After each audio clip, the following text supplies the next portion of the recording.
Command रखने वाले, बहुत ही बुद्धिजीवी, बहुत ही योग्य प्रशासक, राष्ट्रपति पद के लिए विपक्ष के साझा उम्मीदवार परम श्रद्धेय श्री यशवंत कुमार सिन्हा जी, हमारे हरियाणा प्रदेश विधायक दल में प्रतिपक्ष के नेता, बहुत ही हमारे हरियाणा प्रदेश के वरिष्ठ नेता आदरणीय चौधरी भूपेंद्र सिंह हुड्डा जी, हमारे बीच में पहुंचे मेहमान पूर्व सांसद श्री सुधीर कुलकर्णी जी, मेरे सभी सम्मानित विधायकगण, उपस्थित अन्य साथीगण और मेरे प्रेस के मीडिया से जुड़े हुए मेरे सभी सम्मानित साथियों, आज हमारे बीच में विपक्ष की तरफ से साझा उम्मीदवार राष्ट्रपति पद के लिए आदरणीय श्री यशवंत सिन्हा जी अपने मत के लिए हमारे प्रदेश में आए हैं। मैं उनका अपनी पार्टी की तरफ से उनका हार्दिक स्वागत करता हूं, उनका अभिनंदन करता हूं और हमारे विधायक दल ने सबने उनको पूर्ण विश्वास दिलाया है कि हमारी एक एक मत उनके साथ जाएगा। और मैं समझता हूं जो विपक्ष में भी जो लोग ऐसे कुछ बैठे हैं जो राजनीति को बीजेपी के खिलाफ करते हैं, लेकिन जब चुनाव का समय आता है तो वोट बीजेपी को देते हैं, आज उनका भी कसौटी है इस चुनाव में कि उनकी कथनी में और करनी में कैसा है वो भी पता चलेगा। मैं ज्यादा समय ना लेकर मैं सम्माननीय श्री यशवंत सिन्हा जी से आग्रह करूंगा कि वो प्रेस को संबोधित करें। आदरणीय श्री यशवंत सिन्हा जी। बहुत बहुत धन्यवाद अध्यक्ष जी, हुड्डा जी। और जैसा आपको बताया गया, मैं अपने चुनाव के अभियान के दरमियान आज यहाँ पर आया हूँ और आपसे मिलने के पहले हम यहाँ के सारे विधायकों से मिले, हुड्डा साहब के यहाँ उनके साथ भोजन किया और उन सब के भरपूर समर्थन का हमें वादा मिला है। जैसा कि अभी कहा गया आपसे कि मैं कई विरोधी दल जो हैं आज भारत की राजनीति में, उन्होंने मिलकर तय किया कि मैं उनका साझा इस चुनाव के लिए, और मैंने इस निमंत्रण को स्वीकार किया और आज उम्मीदवार हूं। मैंने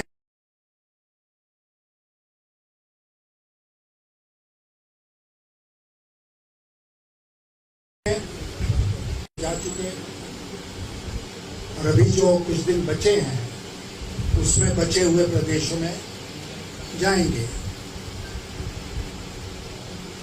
हर जगह मेरा जो कार्यक्रम होता है वो दो कार्यक्रम तो निश्चित है। नंबर एक कि वहाँ जो समर्थक विधायक हैं उनसे हमारी मुलाकात होगी, जैसे आज यहाँ पर हुई।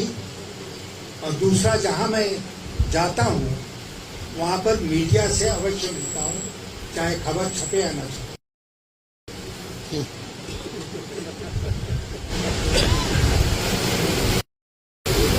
क्योंकि मीडिया के माध्यम से अपनी बात कहने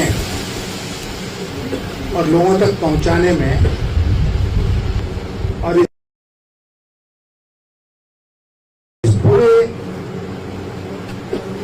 ये पूरा जो चुनाव हो उसका संदेश लोगों तक जाए, उसमें ये बहुत कारगर है।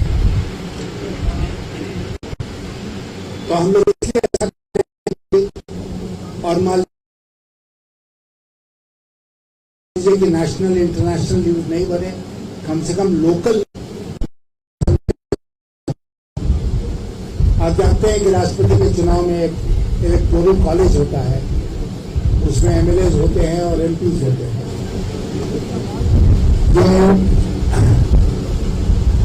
और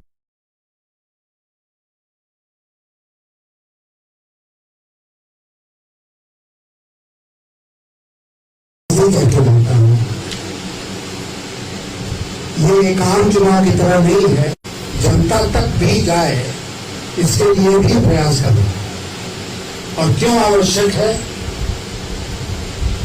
इसलिए आवश्यक है कि पहले की चुनाव की तुलना में, राष्ट्रपति चुनाव की तुलना में इस बार का जो चुनाव है वो बहुत एक असाधारण परिस्थिति है।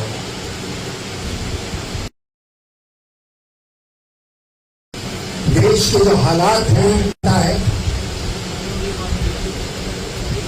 एक अजीब खौफ का वातावरण है, डर और भय का वातावरण है पूरे देश में। कोई हिंदू है तो मुसलमान से डरा हुआ है, मुसलमान है तो हिंदू से डरा हुआ है, समाज को सांप्रदायिक ढंग से बांटा गया है, और ये दोनों मिलकर डरे हुए हैं सरकार से, और खास करके सरकारी एजेंसियों से। मैंने प्रशासन और पब्लिक लाइफ में 60 साल गुजारे। 60 years is not a small period of time. 60 साल में मैंने इतना आतंक कभी नहीं देखा सरकारी एजेंसियों का जितना मैं आज के दिन देखा। मैं 5 वर्षों तक अटल जी की सरकार में वित्त मंत्री था। ये जो इनफेमस, ये उस समय वित्त मंत्रालय के अंतर्गत थी, इनकम टैक्स वगैरह तो था ही। मैं अपने मित्रों को आज के दिन कहता हूं कि मेरे मन में कभी दूर दूर तक ये ख्याल नहीं आया कि इन एजेंसियों का दुरुपयोग करो अपने पॉलिटिकल राइवल्स को, ओपोनेंट्स को फिक्स करने के लिए।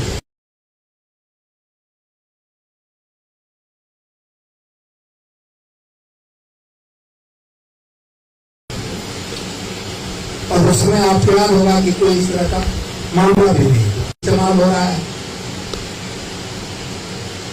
आज महाराष्ट्र में जो हुआ, जो उद्धव ठाकरे की सरकार गिरा दी गई,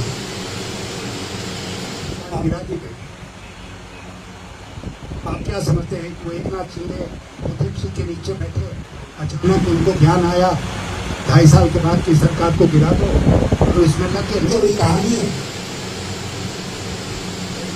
और आज तो उसका बहुत खुलासा हुआ जब मैंने देखा कि कुछ ऐसे सांसद शिवसेना के उद्धव ठाकरे के ऊपर भी जो दबाव बना रहे हैं कि आप जो राष्ट्रपति का चुनाव हो रहा है उसमें आप वोट कीजिए बीजेपी के उम्मीदवार के लिए। तो खेल साफ है। गुवाहाटी इनकी सरकार है, फिर भी कांग्रेस पार्टी को तोड़ने पर केवल नहीं हुए थे। इसलिए मीडिया के हमारे मित्रों कि हम एक ऐसे माहौल में जी रहे हैं जहां हुकूमत में बैठे हुए लोग नहीं चाहते हैं कि कोई दूसरा कहीं भी सत्तानशी हो, वो कहीं भी सरकार चलाए, कहीं भी जीते। अगर जीत कर आता भी है जनता के आशीर्वाद से, तो उसको गिराया जाता है अनेक साधनों का दुरुपयोग करके, जिसमें सरकारी साधन। हम लोगों ने तय किया है इसको हम बर्दाश्त नहीं करेंगे। और अगर मैं राष्ट्रपति के चुनाव में खड़ा हूं तो इसीलिए खड़ा हूं, अगर देश में घूम रहा हूं तो इसीलिए घूम रहा हूं कि ये संदेश हम हर जगह पहुंचाएं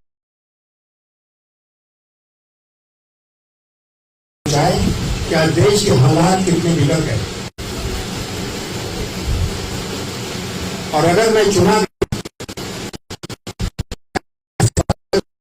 शपथ लेने के दूसरे दिन से ही इस प्रकार की हरकत बंद हो जाएगी, कैसे बंद हो जाएगी? मेरे पास कोई पावर तो है नहीं, या नहीं होगा कि मैं सरकार को कहूं कि ऐसा मत करो, लेकिन राष्ट्रपति की एक मॉरल अथॉरिटी, एक उनका नैतिक अधिकार होता है जिसका उपयोग किया जा सकता है और जिसको करना चाहिए। मैंने कई जगह इस बात को कहा है कि पिछला 5 वर्ष जो राष्ट्रपति जी का रहा वो खामोशी के 5 वर्ष है, और अगले 5 वर्ष जो होंगे, अगर मैं नहीं जीता हूं इस चुनाव को और बीजेपी को विभाग जीती तो वो डबल स्थान का युग होगा। चीजों को फॉलो करते हैं। आपने देखा होगा एक बहुत ही प्रभावशाली तस्वीर है। 2007 में प्रतिभा पाटिल जी कांग्रेस पार्टी से अपना नामांकन दाखिल उन्होंने किया था, फिर चुनाव जीती और पहली महिला राष्ट्रपति। डॉक्टर मनमोहन सिंह प्रधानमंत्री हैं, वो बैठे हुए हैं, और भी नेता लोग बैठे हैं जिनको कुर्सी नहीं मिली, वो बैकग्राउंड में खड़े हैं, और प्रतिभा पाटिल जी खड़ी होकर अपना नामांकन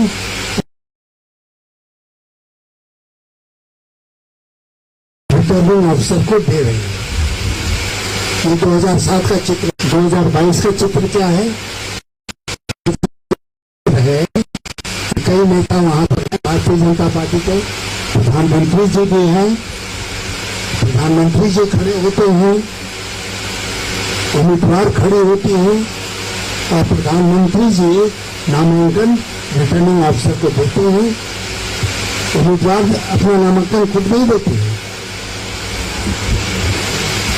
तो ये जो दृश्य है, ये आने वाले 5 वर्षों की कहानी पहले से ही बता देता है कि क्या होने वाला है। राष्ट्रपति का पद संविधान का सर्वोच्च पद, राष्ट्रपति के पद की बहुत गरिमा होती है, और अगर उसका कोई उपयोग है apart from being the formal head of state, तो उसका ये है उपयोग और इंश्योर करें कि सरकार सही रास्ते पर चले, टकराव से नहीं, बातचीत से। और राष्ट्रपति अगर प्रधानमंत्री को बुलाकर कोई मशवरा देता है तो किसी भी प्रधानमंत्री के लिए उसको पूरी तरह से नकारना मुश्किल है। तो इसीलिए चुनाव आज महत्वपूर्ण बन गया है, और हम पूरे जोर शोर से इस लड़ाई को लड़ने में लगे हुए हैं। मैं बहुत आभारी हूँ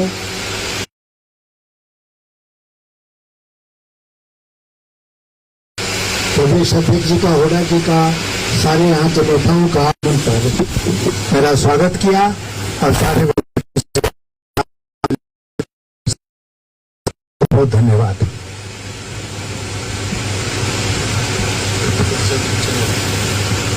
अनेक क्वेश्चंस कि मैं तो हमारे उम्मीदवार जो राष्ट्रपति के माननीय यशवंत सिन्हा जी, अध्यक्ष जी, साथीगण, हमारे पुराने साथी कुलकर्णी जी, पूर्व सांसद और पत्रकार बंधुओं और साथी, हमारी मीटिंग हो गई CLP की, वहाँ सिन्हा साहब थे वहाँ, और सारे 30 विधायक थे वहां पर आए। 30 ने ही अश्योर किया है कि पार्टी की जो डायरेक्शन है उसके हिसाब से सब एक वोट, सब 30 के 30 यशवंत सिन्हा जी को देंगे। तो ये आए हैं, इनका मैं आभार व्यक्त करता हूँ कि पहले वहां आए, अब PCC में आप लोगों से मिलने के लिए आए हैं, सारी इन्होंने बात तफसील में आपको बता दी है। तो मैं इनका फिर से यहाँ आने पर स्वागत भी करता हूँ, धन्यवाद भी करता हूँ, और आपसे आग्रह करता हूँ कोई क्वेश्चंस सिन्हा साहब से हो तो you can raise hand, we will send mic to you. Sinha साहब नमस्कार। सिन्हा साहब इधर से। सिन्हा साहब, दो सवाल है। जब आप अटल बिहारी वाजपेयी की सरकार, एक एक करके पूछना। अटल बिहारी वाजपेयी की सरकार में थे, मेरा नाम कुमार रमेश। पहले अपना परिचय देने का कष्ट करेंगे तो फिर बता। हाँ, मेरा नाम कुमार रमेश है। सर, जब आप अटल बिहारी वाजपेयी जी की सरकार में थे, आपने कहा कि इस प्रकार की कभी भी स्थिति नहीं पैदा हुई कि ईडी, सीबीआई और तमाम चीजों का उपयोग किया जाए, लेकिन ये सरकार इस प्रकार चीजें कर रही है। आपको क्या लगता है कि उनकी योजना है कि विपक्ष को बिल्कुल धराशायी खत्म कर दिया जाए? और आप अपनी जीत को लेकर कितना आश्वस्त हैं? क्योंकि ये माना जा रहा था कि विपक्षी दल के जो लोग हैं, अगर वो चाहे तो आप जीत जाएंगे। कितना आश्वस्त हैं? विपक्षियों से कितनी बात हो पाई? एक तो मैं बहुत विश्वास के साथ इस बात को कह सकता हूं, एजेंसियों का इस तरह का दुरुपयोग, कोई किसी तरह का दुरुपयोग नहीं होता था। अब मैंने आपको बताया कि 4-5 साल तो मैं स्वयं मुख्यमंत्री था और बहुत सारी एजेंसियां हमारे अंतर्गत थी। वो अटल जी सहमति पर आगे बढ़ा, सरकार टकराव के आधार पर आगे बढ़ना चाहती है। दोनों में मौलिक फर्क जो है वो यही है, कॉन्फ्रंटेशन। आगे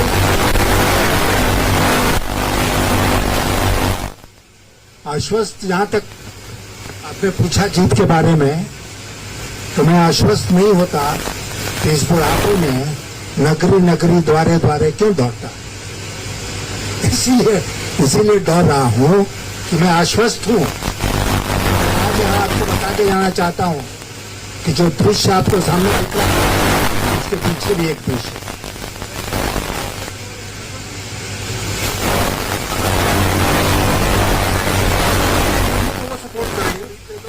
मेरा नाम मनोज कुमार है सर, टाइम्स नाउ से हूं मैं। शिवसेना ने ऐसे संकेत दिए हैं कि वो द्रौपदी मुर्मू को सपोर्ट करेगी प्रेसिडेंशियल इलेक्शन में। ये कितना बड़ा सेटबैक है कांग्रेस के लिए और आपके लिए? नहीं, सेटबैक क्लियरली है अगर उन्होंने इस तरह का, क्योंकि हम तो ये उम्मीद करके चलते थे कि जो बचा हुआ धड़ा है उद्धव ठाकरे के साथ, वो हमारे समर्थन में रहेगा, और ऐसा उन्होंने आश्वासन भी हमको दिया था। इसे फिर जोर देकर इस बात को कहना चाहता हूं कि कई फैक्टर्स के चलते वक्तव्य लोग एक प्रकार का दें, वोटिंग लोग दूसरे प्रकार से करें। हाँ, अभी सुदीन कुलकर्णी जी ने मुझे याद दिलाया कि जो मीटिंग हुई थी विरोधी दलों की मीटिंग में, उस दोनों मीटिंग में शिवसेना के प्रतिनिधि थे। Manoj Kumar sir from Pioneer newspaper. Do you think, sir, central government is misusing ED and CBI against minimum vote in this? They are definitely misusing agencies under their control, government agencies, to frighten people, to ensure that they do not vote for me. But fortunately, as I said earlier, it is a secret ballot. So however much you might try and control somebody's mind, when he goes inside that polling booth, it might be a different picture.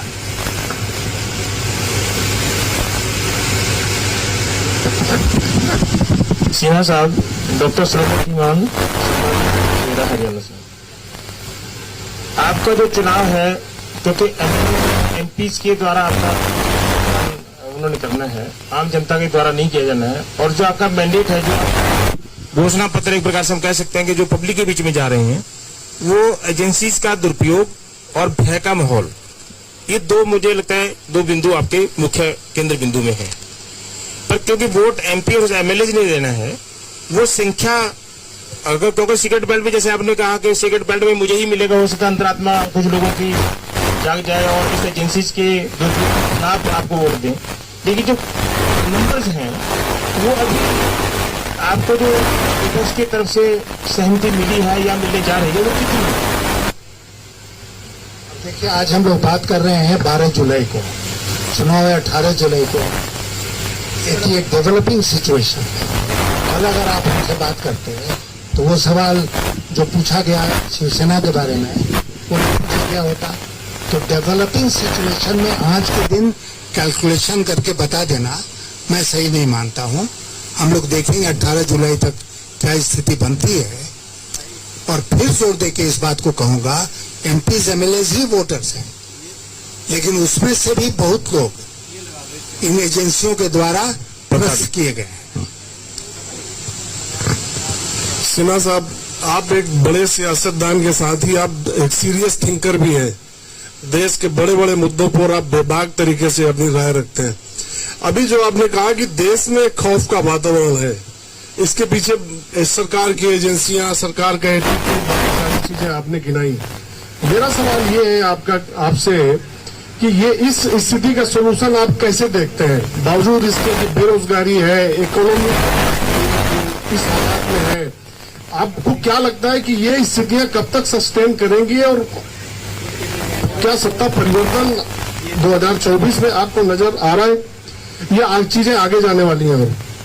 देखिए, मैं एक बात बताता हूं आपको, आपका भी अनुभव होगा, मेरा भी अनुभव है कि जब पॉलिटिकल सिस्टम फेल होने लगता है तो लोग सड़क पर उतरते हैं।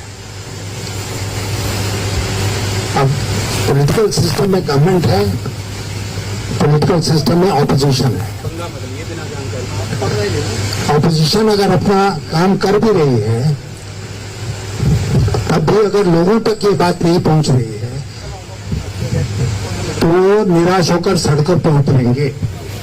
अब जैसे मैं बताऊं आपको, अग्निपथ योजना को लेकर नौजवान सड़कों पर उतरे, बहुत हंगामा हुआ बहुत जगह।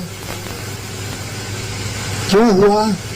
इसलिए कि पार्लियामेंट सेशन में नहीं है, वहां कोई बहस इसके बारे में नहीं हो रही थी, जिससे लोगों को लगे, पार्टियों के स्टेटमेंट्स आए इसका विरोध करते हुए, लेकिन लोगों को लगा कि ये नाकाफी है, इसलिए लोग खुद सड़क पर उतर गए। बेरोजगारी और महंगाई, बेरोजगारी को लेकर तो लोग सड़कों पर उतरे हैं कई जगह, महंगाई को लेकर भी सख्त नाराजगी है लोगों के मन में। लेकिन सरकार ने सांप्रदायिकता का दुरुपयोग करके इसको दबाने का प्रयास किया। और आप और हम जानते हैं इस बात को कि अगर हम अंदर से नाराज भी हैं किसी बात को लेकर, तो हम सोचते हैं चलो कोई बात नहीं है, यह सरकार उस समुदाय को तो ठीक कर रही है, फिक्स कर रही है, दबा रही है, तो उससे हमको संतोष होता है। जैसे नोटबंदी में क्या हुआ, हमको कोई लाभ नहीं हुआ, मैं गरीब था, लेकिन हमको लगा कि अमीरों को दबाया, ये गया मैसेज, तो हम भी खुश हो गए। कैसे दबाया गया, क्या हुआ? 6 साल के बाद मैं आपसे एक सवाल पूछता हूं कि मुझे बताइए कि कौन सा बड़ा काला धन नोटबंदी के चलते इस देश में पकड़ा गया? मेरी जानकारी में तो कोई नहीं है, चाहे विदेशों में चाहे देश में। लेकिन नोटबंदी का एक दूसरा असर जो हुआ वो बहुत घातक हुआ कि जितना काला धन था देश में वो सारा का सारा बैंकिंग सिस्टम में आ गया और राइट हो गया। सर इधर सर प्लीज। सर, मैं पवन कुमार हूँ, जनता टीवी न्यूज चैनल से। सर, मेरा सवाल ये है कि जब एनडीए की उम्मीदवार द्रौपदी मुर्मू चंडीगढ़ आई थी अपना वोट की अपील करने के लिए, तब जो बीजेपी के लीडर हैं या तमाम जो नेता हैं उनका यही कहना था कि एनडीए ने जो राष्ट्रपति पद के लिए उम्मीदवार चुना है वो उम्मीदवार एक आदिवासी क्षेत्र से, एक दलित है और बिल्कुल पिछड़े क्षेत्र से है, महिला को हमने प्रतिनिधित्व दिया है।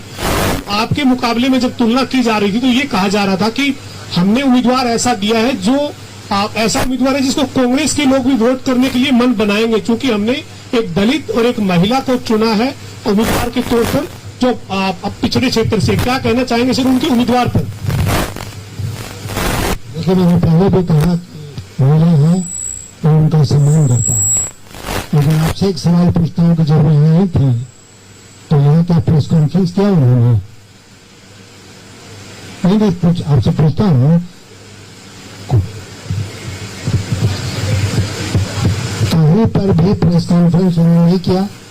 मैंने आपको बताया कि मैं जहां जा रहा हूं वहां प्रेस कॉन्फ्रेंस करता हूं। 60-70 लोगों को मैं इंडिविजुअल इंटरव्यू दे चुका हूं अब तक। तो ये क्या दिखाता है? ठीक है, महिला है, वो अनुसूचित जनजाति से आते हैं, बहुत अच्छी बात है। लेकिन अगर सरकार को इतनी ही चिंता है कि उस वर्ग का उत्थान हो, तो मैं तो प्रधानमंत्री जी से निवेदन करूंगा कि वो अपना पद छोड़ दें और द्रौपदी मुर्मू जी को प्रधानमंत्री बना दें। ताकत तो वहां है, बना दें उनको। तो नहीं वो उनको प्रधानमंत्री बनाते अगर बनाना है और आदिवासी महिला का उत्थान करना है? वो नहीं करेंगे, ऐसा वो नहीं करेंगे, क्योंकि ये सरकार प्रतीकों में विश्वास करती है, सिंबल्स में विश्वास करती है, जुमलों में विश्वास करती है। सर आप जब बीजेपी में थे और अब जो बीजेपी है, कितना फर्क समझते हैं आप? आपने कहा वाजपेयी साहब के और वो जो जिस बीजेपी में था, that BJP is dead and gone. आज की जो बीजेपी है वो it's a completely new party. मैंने आपको थोड़ी देर पहले कहा कि उस बीजेपी में, इस पर हम बहुत देर तक बात कर सकते हैं, लेकिन उतना समय आपके पास है, मेरे पास है। उसमें अगर पार्टी के भीतर और पार्टी के बाहर कंसेंसस के आधार पर बातचीत तय होती थी, तो आज कॉन्फ्रंटेशन के आधार पर तय होती है। और मैं ये कह रहा हूं कि इसमें मैं राष्ट्रपति के चुनाव को भी इंक्लूड करता हूं। तो अगर बातचीत सरकार गंभीरता से करती तो हो सकता था कि चुनाव की नौबत ही नहीं आती, सब मिलकर एक उम्मीदवार तय कर लेते। सरकार उसमें विश्वास नहीं करती है। सरकार एक देश, एक पार्टी, एक नेता, उसमें विश्वास करती है। And that is not democratic.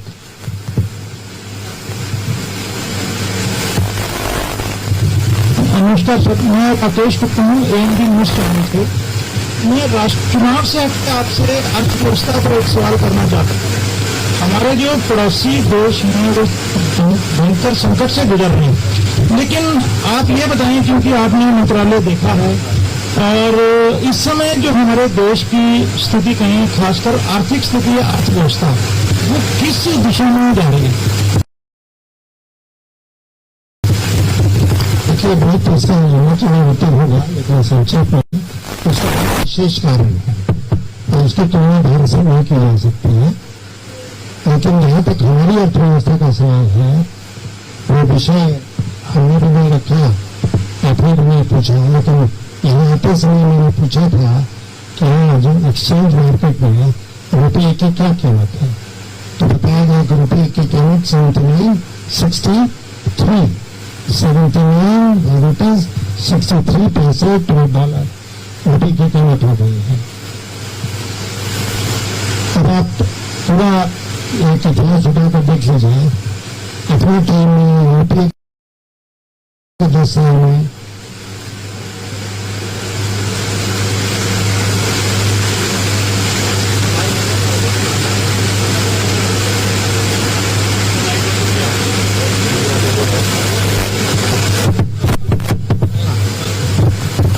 रुपये की कीमत पर मैंने कभी कोई टिप्पणी नहीं की।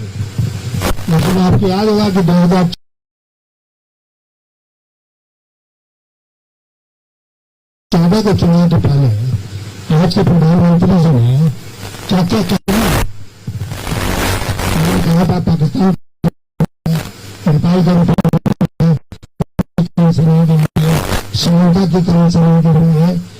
इतने बड़े विद्वान डॉक्टर मनमोहन सिंह हमारे देश के प्रधानमंत्री हैं, वो बताएं रुपये की कीमत क्यों गिर रही है। ये हमारे आज के प्रधानमंत्री की सवाल पूछा करते थे। उस समय रुपये की कीमत थी 58।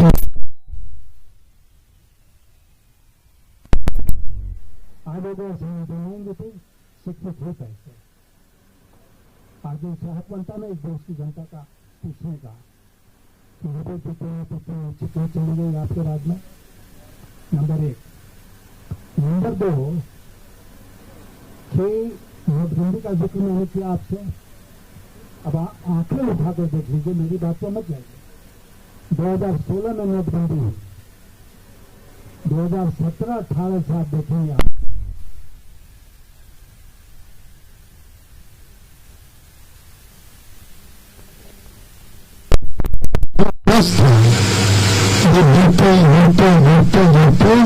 प्री कोविड में 4% आ गया।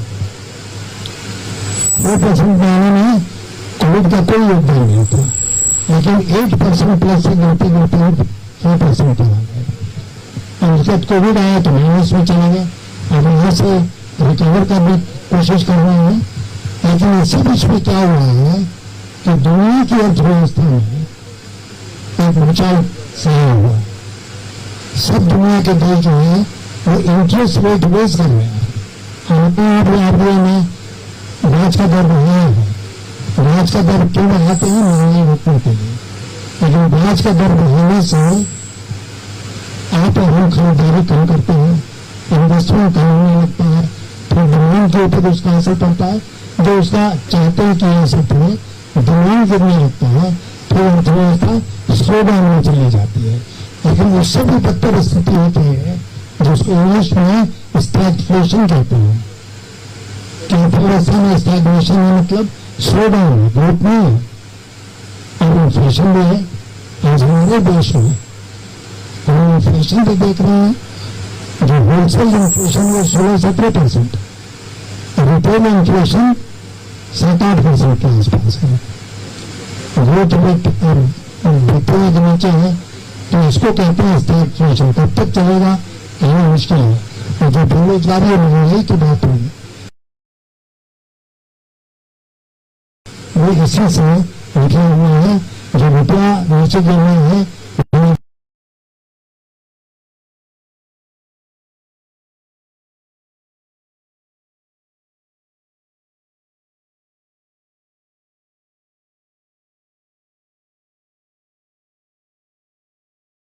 दुनिया देखने को मिल सकती है। Hello sir, this is Sakshi Sharma from हो रही है। यूपी में जिस तरह से जनसंख्या नियंत्रण को लेकर कानून लेकर आने की बुगाहट शुरू हो गई है, इसका क्या विचार है कि देश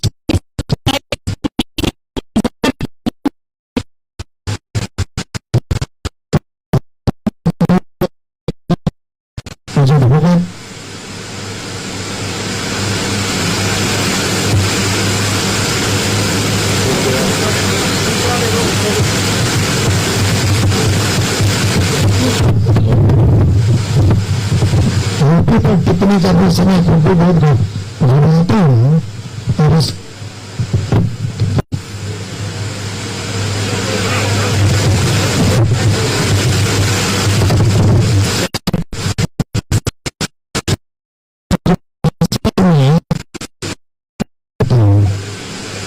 उत्तर प्रदेश में और जिस दिन बुलडोजर लेके आकर घर को गिरा दें, ये भी मेरा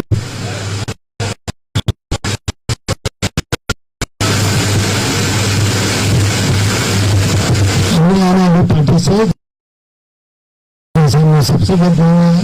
उन्होंने अपनी पत्नी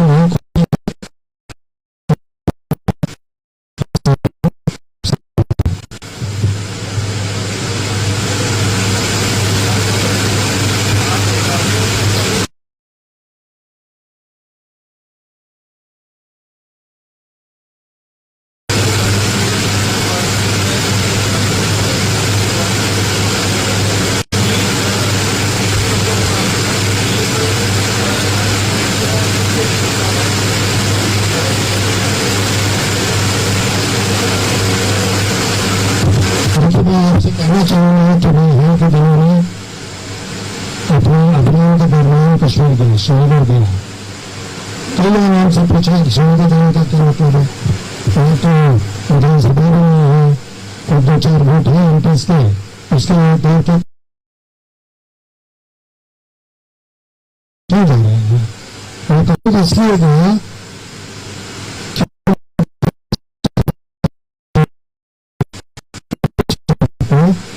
कश्मीर के लोगों के साथ खड़ा हूँ।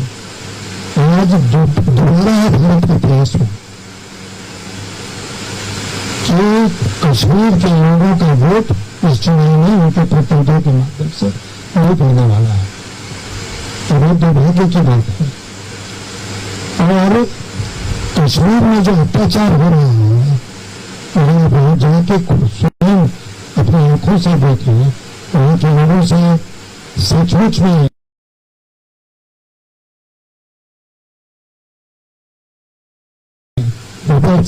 बात करें, तब कि सारे देश के प्रति बतता रहे, कश्मीर के प्रति। अभी जो अमरनाथ यात्रा में जो घटना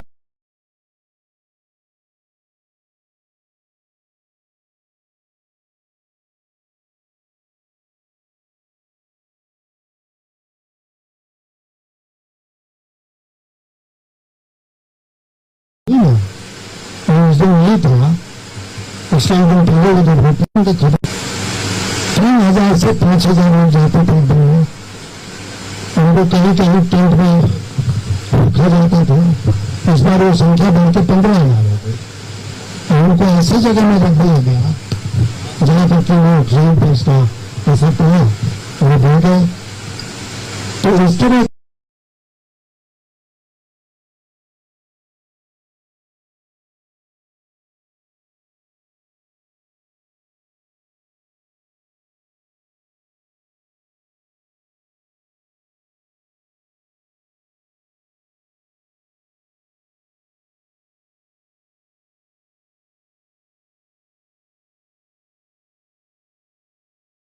की बातें वहां पर हो रही हैं। कांग्रेस का क्या रोल देखते हैं, किस तरीके से कांग्रेस जो है वो देशवासियों की आवाज को बुलंद कर सकती है? मैं मानता हूँ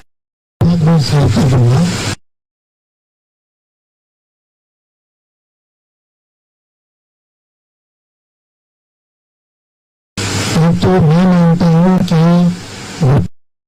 चुनाव के लिए तय करना, तो एक नाम पर सहमति बनाना, यह अपने हालिया भारतीय राजनीति के लिए एक बहुत महत्वपूर्ण डेवलपमेंट है। मैं ऐसा मानता हूँ और मैं यह भी मानता हूँ कि यह राष्ट्रपति चुनाव तक ही सीमित नहीं रहेगा, उसके बाद आगे भी जाएगा। जहाँ तक आपने कांग्रेस पार्टी के बारे में सवाल पूछा, कांग्रेस पार्टी के बारे में मैं इतना ही कहूँगा कि उसकी अपनी एक भूमिका है। इस देश में अनेक ऐसे क्षेत्र हैं जहाँ पर कांग्रेस पार्टी का सीधा टक्कर भारतीय जनता पार्टी के साथ, कहीं कहीं रीजनल पार्टीज भी है, लेकिन कई सीटों पर सीधा, कई पोजीशन में सीधा है। तो इसलिए कांग्रेस पार्टी के रोल को घटाकर मिनिमाइज करके देखना आने वाले दिनों में सही नहीं होगा और सब लोग इकट्ठे आ जाए तो बहुत खुशी की बात होगी। Thank you.